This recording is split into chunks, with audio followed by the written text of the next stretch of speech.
Welcome back to the Be the Hero channel. I'm Isabelle and I help you understand the stars so you can feel more clarity and control over your day. Now, before I dive into today's video, make sure you hit the link in the description below now to book a reading. I know this just sounds like my normal intro, but this is true words that I want you to hear. Book a reading now. If you've been following this channel, if you're new to the channel, if you're looking to understand astrology more, whether you're a beginner or advanced, whether you know anything or nothing about astrology or care about it, book a reading, because in these readings we dive deep into your chart so that you can find your purpose, seek out the ideal relationship, and more. So these readings are meant for everyone. Book in the link in the description below. On April 19th, we enter Taurus season. After a very long and intense Aries season, Taurus season can feel like a much needed rest. However, we do have a lot of planetary energy that is still making this not just a time to relax, but more so to actively work on ourselves and our goals. And so in this video, I want to dive deep into everything you need to know about this 2024 Taurus season, as well as horoscopes for each of the zodiac signs, the transits that are happening alongside this, and overall themes for this month to watch out to, including dates. First and foremost, Taurus season is from April 19th to May 20th. On May 20th, we will enter Gemini season. And while this is generally Taurus season, which is a focus for us all to slow down and smell the roses, enjoy life, we do have some planetary energies present that make this theme actually quite different this year. They may not necessarily feel like for all of us that we're getting to stop and smell the roses and enjoy life in our creature comforts. Instead, we're having to be actively driven on bettering ourselves and focusing on cultivating a strong sense of self-worth and using the skill of being stubborn in order to get what we want, so then we can enjoy life. And this is especially true because we have a lot of Aries and Aquarius energy present. So overall, the themes for this Taurus season are bold action aligned with the desire to be comfortable and enjoy life, stubbornness, trauma healing. It may be harder for us to innovate during this time because we're looking into our wounds, and there's positive aspects between overall Aries and Aquarius, but hard aspects between Taurus and Aquarius. And overall, this is putting an emphasis on the North Node. We do have a few planets in Aries, including Mercury and Mars, which is making it so that our action and words are being more bold. The North Node, of course, is here, which is why this could be a focus on growth during this season. And we have a massive transit during Taurus season, which is Pluto retrograde. Pluto has gone direct in Aquarius for a while, and this has helped us be more innovative, work through our wounds. Collectively, we could be focusing on integrating more technology and healing trauma, but now we're having to reflect on previous things we've worked on and maybe even having a degress momentarily in society as Pluto goes retrograde so far this month in Aquarius. I don't know exactly when Pluto will retrograde back into Capricorn. I believe it's in June or July, but I haven't checked that fact. The point is that Pluto is retrograde and it's forming hard aspects to Taurus and beneficial aspects to Aries, which means that there's a lot of self-growth work to be done. So we'll get to that in a minute. We'll talk more about Pluto retrograde and how these aspects affect us this month when we get to the dates of these events. But first and foremost, with Taurus season, as much as it's overall going to be about self-growth, we do have a lot going on in Taurus energy itself, starting on April 21st with the grand Jupiter-Uranus conjunction in Taurus. Jupiter and Uranus don't form a conjunction only form a conjunction every 14 to 16 years. However, it has not been a conjunction in Taurus since the 1940s. 1945, I believe. Or maybe 1941, one of the two. But it hasn't been a conjunction in Taurus since 1940s, which means this is a very rare event. And with Jupiter conjunct Uranus in Taurus, we can have some massive expansions and growth in our finances, especially true for those with Aries placements because this is your second house. Again, I will be doing horoscopes later or in another video. Check out the timestamps below. And then while you're down there, of course, book a reading to know more about how these transits are uniquely affecting you and where it's putting you at in your hero story, what you are meant to do during this time. But with the conjunction between Jupiter and Uranus, all of us are having some sort of expansion in an unexpected way with our sense of wealth and worth, given that that is Taurus themes. Taurus is not just about stability. They are all about stability, but they don't just find that through material, they find it through emotional. Taurus has unshakable sense of self-worth, and that is something all of us have probably recently learned as we had the North Node in Taurus in 2022, 2023.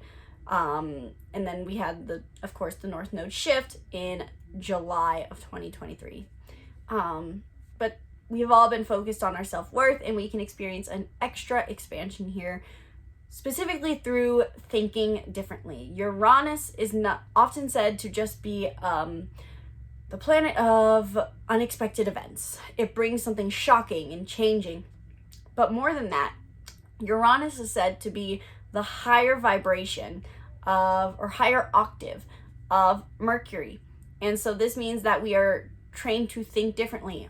Oftentimes in our chart, our Uranus can show us the higher mind we can step into. Your Mercury is your natural thinking tendency, but by stepping into your Uranus, you can bring unexpected change both to yourself, your identity, and the way you think, and in turn change your life. It depends on the placement too. So if you want to learn more about that, you should book a reading in the link in the description below, because it's super cool. But as far as Uranus currently being in Taurus conjunct Jupiter, there can be an expansion in the way we think, either about ourselves or our money or both. Something may be also happening in the external world related to our money, our finances. There could be an inflation. Last time we had Jupiter and Uranus conjunct in Taurus, I believe it was the stocks went on sale to help fund the war. And so we can experience some sort of price change, probably a price rise, I would say, because this is Jupiter. However, it could mean a price fall so that we can spend more. So this could be a collective thing, but on the personal, individual level, this is important to us all because it's a time for us to expand our wealth and worth. On the same day, the Sun in Taurus squares Pluto in Aquarius, which has not gone retrograde yet, which means that we could be providing ourselves more comfort in our lives in order to build a sense of, in order to heal ourselves, to build our sense of self-worth. So Taurus and Pluto could be working together in uncomfortable ways, though. This is a square, so we may be in comfort in our home or noticing the comforts of our mind and are being challenged to heal those things. However, we can find that there's benefit in being able to step into that discomfort. And then on the 23rd of the month, really more so the 20th, because this is when shadow period starts, we have the full moon in Scorpio. Taurus is opposite. So as Taurus season begins, we naturally will have the full moon in Scorpio energies right after, during this conjunction in Taurus. So as we are in shadow phase for this Scorpio full moon, we also have the Jupiter-Uranus conjunction, which means we're expanding our capacity to let in wealth and self-worth. But we're also being questioned by ourselves or others on what it is we really value. The Taurus-Scorpio axis really puts to focus what makes life valuable. And Scorpio finds life value in having less but deeper experiences, whereas Taurus finds that the simpler things but material things are what bring benefit, are what bring value. And so we can experience an expansion with material value, but also being questioning on what brings us emotional value at the same time. And this works together well, as even though they are opposites. The Scorpio full moon is a time for us to reflect on what intimacy means to us. And intimacy is not just romantic relationships. Intimacy is the ability to be authentic and vulnerable with anyone and anything. You can have intimate relationships or moments with those you love, with strangers. It's the ability to be authentic. And this is something that Scorpio brings to light. Not only do we find authenticity, though, by being superficial, we have to dive deep. So we could be doing shadow work during this time, letting go of wounds, letting go of intimate relationships. This is a full moon. So our intimate relationships, or our realizations around how we want to define our intimate relationships or our authentic self, is coming to a head. So during the Scorpio full moon, we can be experiencing antithesis Taurus energy and being reassessing and setting in stone for a little while how we want to be in our intimate relationships and with others. And then we can step into, after the shadow period of the Scorpio full moon, more self-sufficiency and independence. We don't feel that we need so many people. And at the same time, during the Scorpio full moon, we still do have Mercury and Mars in Aries, which, well, Mars isn't in Aries yet. Mars is still in Pisces, actually.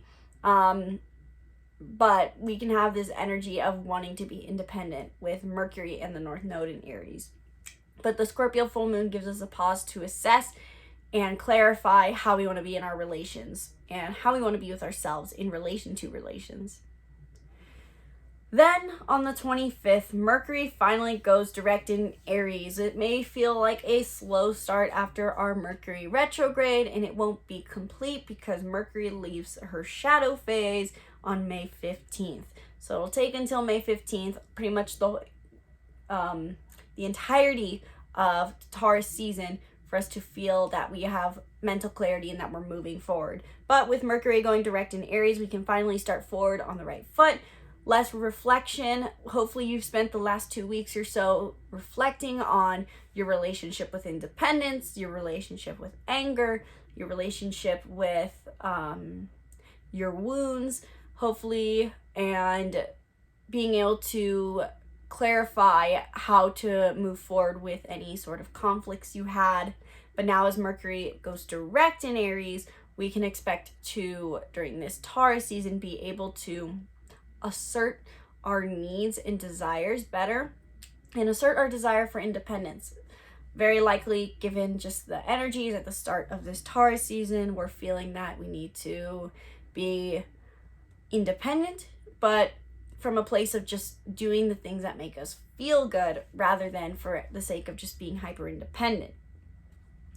And Mercury will enter Taurus on the 13th of May. So as we reach the end of Taurus season, we will have more of a stable energy.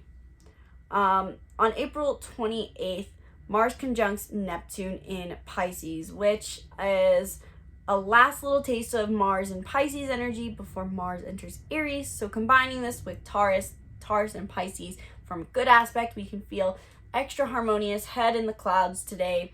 Probably not the best time to expect to be super productive, probably just a time to enjoy nature, relax, be in your senses. And then on the 29th, Venus enters Taurus, adding more Taurus to this Taurus season equation, which means that really now the idea that we want to be in our senses in order to live a fulfilling life is accentuated. Venus is not just love, it's the planet of value, what makes life worth living. And so when Venus enters Taurus during Taurus season on the 29th, we can expect to want to be in our senses even more, enjoy those simple things, enjoy comfort, whether that's the comfort of our home or the comfort of food. We want to indulge, we want to relax, we want to feel a material sense of security. And this could benefit us in the sense of manifestation, focusing on really just embodying what makes us feel good in order to manifest things into our reality. And then on the 30th, Mars enters Aries, which means that we have, again, as I mentioned at the beginning of this video, a focus on independence. And not just independence, but this focuses on our growth because the North Node is here. So while Taurus season would usually be about us being comfortable, just relaxing, not having to think so much, this Taurus season seems to be a focus more so on our ability to stand strong in a strong sense of self-worth and owning our value and doing things in alignment with that, specifically because this is Mars we're talking about. Mars is the planet of action, and with it now being in Aries for the majority of Taurus season, we can feel that we need to take action in alignment with our value, take action in alignment with what makes us feel good, and by doing so, we can experience more growth. So then on May 1st, we have Venus in Taurus squaring Pluto in Aquarius. And this will just bring a little bit of tension to the fact that we feel we want to be comfortable, but at the same time, there's a bit of discomfort in the mind because we need to heal. We may feel that we're not able to both grow as people and be comfortable. And this is an interesting dynamic to play out in our society nowadays, because oftentimes there can be a focus on comfort and living the simple life, but we may also have to leave behind old versions of ourselves. That's from personal experience, as I've been feeling with this energy in my life. There's a focus for me on reinventing myself, especially as an Aries with our eclipse season. But with this Taurus Aquarius energy, there's a balance that needs to be played between fulfilling sense of life enjoyment in the materialistic and also seeing something greater. Then on May 2nd, Pluto begins its retrograde, which means that we are having to revisit our lessons with healing. Pluto and Aquarius, while it is very much a collective thing, it really means that we're all focusing on our wounds and how we've maybe emotionally detached from those wounds. Aquarius is an innovator, but oftentimes it can be emotionally an emotionless robot or an emotional robot, not really connecting to the feelings and the wounds, and so we may be having to revisit those things. We also may be experiencing a momentary degress in society. Don't panic, it just means that we aren't going full steam ahead to our innovations.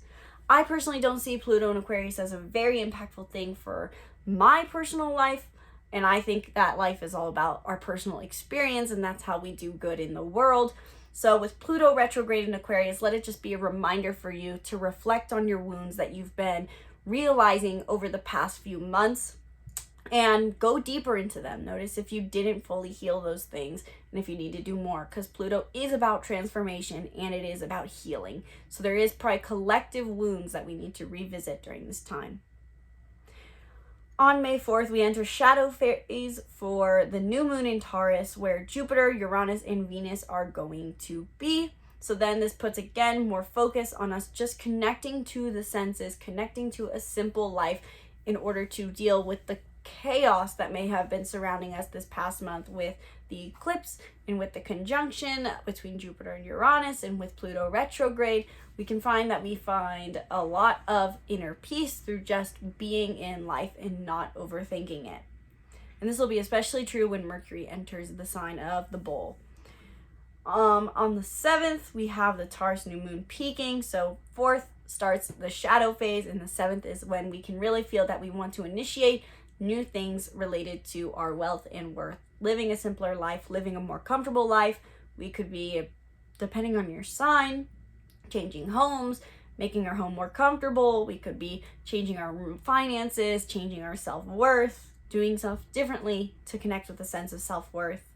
And then on the 8th, maybe 7th or 8th, the Taurus new moon peaks. Probably depends on your time zone. And it's, again, conjunct Jupiter and Taurus, so this is an expansion for us.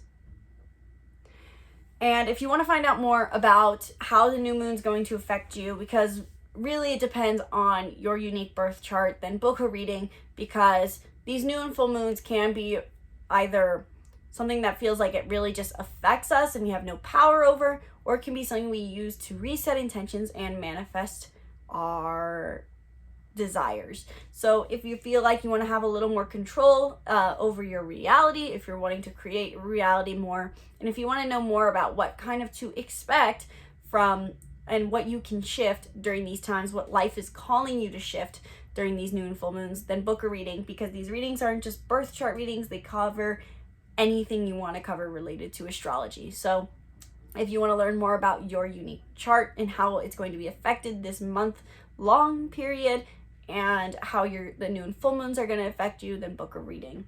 Because not only is it important to know your sun and rising for these events, which I'm sure many astrologers who are watching these videos are doing, they're thinking about, okay, if I'm an Aries and this is Taurus season, this is my second house, so this is how I'll probably play out.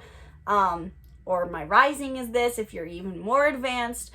You're probably looking at that stuff, but knowing just the general placements of your chart. If you have a lot of planets in Taurus, this is going to be a very important month for you. For example, I know my Venus is in Taurus, and Venus is re-entering Taurus, which will be important for reshifting my life values. I also know I have a lot of Aries energy, and so this is a huge time for my self-worth, which I can feel right now. And I know that Aquarius is here, which means I'm shifting my beliefs and my programmings around community and friends and my biggest dreams in life. All of the things I'm really feeling. And so knowing these energies helps me write out how I expect myself to be during this time, and also how I can help myself improve and practice compassion during this time. So if that all sounds like things you're going through and interested in, book a reading in the link in the description below. Back on track. We, on the 13th, have a lot of conjunctions and positive energy between Taurus and Pisces. The Sun in Taurus conjuncts Uranus in Taurus, and Venus in Taurus makes a sextile with Saturn in Pisces, which means on the 13th, as we're leaving new moon shadow phase, we can again focus more on just really settling into a sense of comfort, but from a sense of we are reimagining what comfort means to us. So you may find that you want different things. To live a good life means different things to you, especially because Venus is here. You may find that you want less but better quality of the less, or that life enjoyment is to be found in even the simplest of things. Not even so much a luxurious cup of coffee, but sitting and watching the birds fly. Something like that. On the 13th as well, Mercury enters Taurus. So we have a lot of things happening on Mercury. Overall, all good things because these are conjunctions, sextiles, shifts. So on the 13th, when Mercury enters Taurus, you can finally find that you can chill out in your communication style. Mercury entering Taurus puts a shift on us to stand more in integrity in our self-worth with our communication, communicate less, communicate more simply. We can finally feel that we're not so explosive or blunt during this time. Probably a better time to then revisit conversations that have maybe ruffled some feathers, so to say. And then on the 18th, we have the Sun in Taurus conjunct Jupiter in Taurus, and Venus in Taurus conjunct Uranus in Taurus. So basically, from the 13th to the 18th, or we can even stretch it to the 19th, we have a lot of energies charging Uranus and Jupiter and Venus. We can feel that we are reassessing and expanding our sense of value, our sense of love, maybe experiencing love relations that feel good, thinking differently, being differently, unexpected changes in our reality happening to us. If you're looking to manifest love during this time, you may meet a partner. This is especially true if you have a Capricorn sun or rising, because this is your 5th house. And on the 19th, the Sun in Taurus is sextile Neptune in Pisces, which means getting our head lost in the clouds once again. Overall, the key takeaway I want you to have from this entire video, from explaining these transits, is to know that this is a time that we want to connect to our senses. We want to live a life that feels good by physically feeling good. But we may notice that we have been conditioned to think comfort comes from certain means, maybe by doing less, by sitting on the couch, by indulging more in food, by spending our money. And this is a time for us to reassess, what does value and comfort mean to us? Based on who we are, we may find comfort through different things. Yes, it's all about connecting to the senses in the end, but how do you connect to the senses? How can you connect to your physical reality to feel good? And on top of it, oftentimes an undermined part of Taurus themes is that there is a stubbornness involved. You have to stand in integrity and with strength for the things you believe in, especially believing in yourself, because Mercury and Mars and the North Node are in Aries during this time. And so you may have to realize that you're not honoring yourself, and you're not honoring yourself because you're going easy on yourself, which I know sounds counterintuitive, but comfort sometimes comes at a price. We can have low vibration comfort and true relaxation. And that is the focus during this season, is on producing that sense of comfort, producing that sense of true value in life by valuing yourself and pushing yourself outside your comfort zone, both mentally and physically. This doesn't mean necessarily you have to challenge yourself to do something harder, but challenge yourself to do something uncomfortable in order to find greater comfort. You may be having to expand your container during this time. I know for me, I can feel this sense of maybe I do want more physical space, but I would have to push myself in order to make that happen, to financially afford that. And that might be something I'm continue to focus on, or I'll reassess the value. Things to think about during this time is, what do I value? What makes me feel comfortable? What makes me feel comfortable versus relaxed? Is my sense of comfort in avoidance of negative emotion? Is my comfort coming from other people, or do I have a strong sense of self that I can find comfort in? Do I value myself the way I should? Do I have a strong sense of self-worth?